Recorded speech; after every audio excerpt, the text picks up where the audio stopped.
So having said that, there is a temperamental change in males. Right.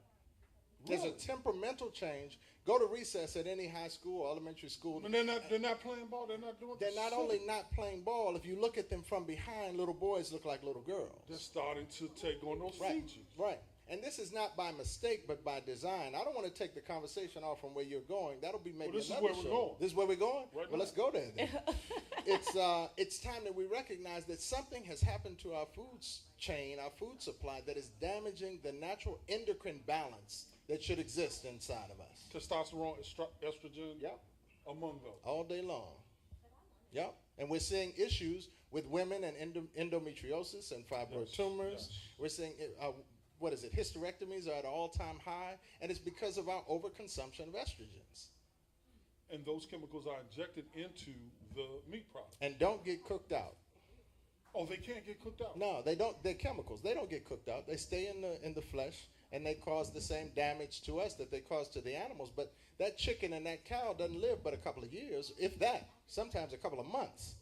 And of course, they don't get a chance to experience and develop all of those health conditions that we see as a result of the consumption of them over and over and over again every day for years. Now, when you're an athlete, as we mentioned earlier, and and of course you're a trainer, and you're at this full speed, they're telling us consume animal protein because it breaks down slower, it provides more energy, the protein, the complex carbohydrates, I believe, but they're not telling us not to consume animal protein because it's supposed to be good for the muscles and other aspects of our body. Well, that's what they're telling you. Gotcha. Yeah, but you get the argument many times. People will come into my restaurant and they'll ask me the question, well, where do you get your protein from? And it'll be a family of people that look not healthy. I'll just leave it at that. Gotcha. They'll look not healthy and asking me, well, what are you doing to get your protein? And of course, my immediate response, going back to our college, high school days, we're quick to quit back at somebody. But wait a minute. Should you really be asking me what I'm doing wrong? Maybe you need to check yourself.